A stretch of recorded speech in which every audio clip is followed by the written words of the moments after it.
یا اس انسان کے ساتھ روحانی تعلق رکھنے والے افراد میں سے جی ان میں سے کسی انسان کی وجود کی جو حقیقت ہے وہ صفاتی طور پہ روحانی طور پہ کسی کے ساتھ تشتبہ کا کہتے ہیں یوں کر کے چیزوں کا آپس میں مل جانا ہو جانا. مل جاتی ہیں.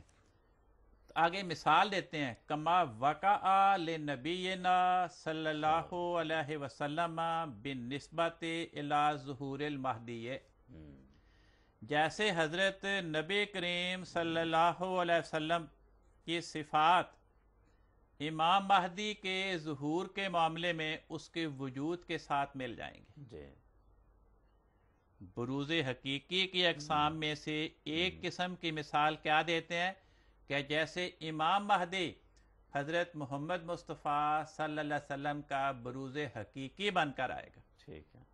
تو یہی بات حضرت بانی جماعت احمدیہ علیہ السلام اور ان کے پیروکار بیان کرتے ہیں. قانون صاحب یہاں ایک سوال اور پیدا ہوتا ہے کہ یہ تو درست ہے، آپ نے ان بزرگوں کے حوالہ جات بیان کیے جو بروز کے مسئلے پر روشنی ڈالتے ہیں، جو صوفیاء بھی ہیں اور دوسرے علماء بھی ہیں، لیکن کیا یہ شریعت نے بھی اس کو بیان کیا؟ قرآن مجید میں بھی کہیں یہ مسئلہ بیان ہوا ہے؟ تو اس پہ آپ روشنی ڈالیں. بات یہ ہے کہ جیسا کہ میں نے ابتدا میں عرض کیا کہ ذل اور بروز کا مطلب کیا ہے؟ روحانی اور صفاتی طور پر کسی وجود کے ساتھ مشابہت پیدا ہونا. جیسے آئینے میں آئینہ دیکھنے والے کے وجود کے ساتھ آئینے میں پیدا ہونے والی تصویر اس کے ساتھ مشابہت رکھتی ہے. صاف شفاف پانی کے سامنے کھڑے ہوں تو اس کے اندر بھی انسان کی تصویر پیدا ہوتی ہے.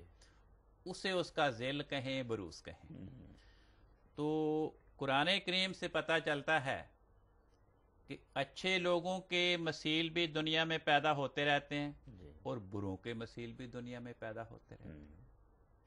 قرآن کریم کی ابتدا میں ہی خدا تعالیٰ فرماتا ہے اذا خلو الی شیاطینہم، سورۃ بقرہ کی، کہ جب منافقین اپنے شیطانوں کے پاس جاتے ہیں. اب شیطان تو ایک ہے تو شیاطین جمع کہاں سے آ گئی؟ اور جاتے کہ ان کے پاس تھے، اپنے سرداروں کے پاس تھے، انہیں کہتے تھے ہم تمہارے ساتھ ہیں، ہم تو مسلمانوں سے ذرا ٹھٹھا اور استہزاء کر رہے تھے. اب بجائے یہ کہنے کے کہ منافقین اپنے شریر سرداروں کے پاس جاتے ہیں، کیا کہا؟ منافقین اپنے شیاطین کے پاس جاتے ہیں. تو یہ مطلب تو نہیں کہ وہ ان کے سردار جو تھے وہ انسان نہیں رہے تھے اور جنس تبدیل کر کے وہ شیطان کی جنس میں داخل ہو گئے تھے. مراد یہ ہے کہ وہ صفاتی طور پر شیطان کے ساتھ مشابہت رکھتے تھے. تو صفاتی طور پر شیطان کے ساتھ مشابہت رکھنے کی بنا پہ خدا تعالیٰ انہیں شیاطین بیان فرماتے ہیں.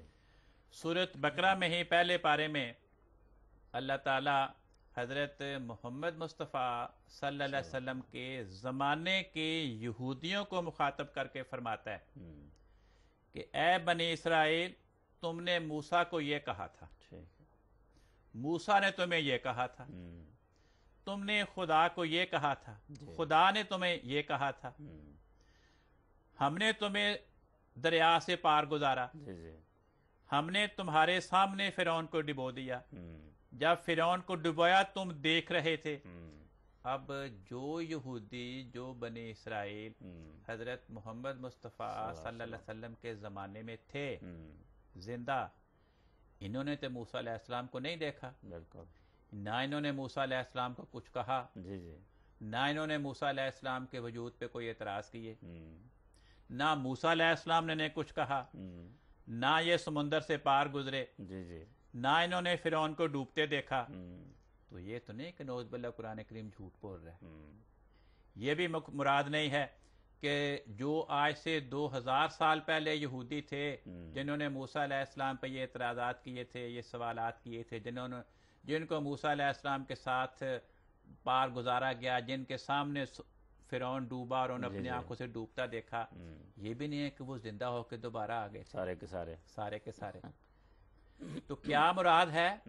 اللہ تعالیٰ یہ مضمون بیان فرمانا چاہتا ہے اس طرز بیان میں، اس قسم کی آیات میں، کہ جو آج سے 2000 سال پہلے یہودی تھے جنہوں نے یہ باتیں کہی تھیں، جن کے سامنے یہ واقعات رونما ہوئے تھے، اے محمد مصطفیٰ صلی اللہ علیہ وسلم کے زمانے کے یہودیوں، تم صفاتی طور پر ان کے مثیل بن چکے ہو، تمہارے اندر ان کا کردار داخل ہو چکا ہے۔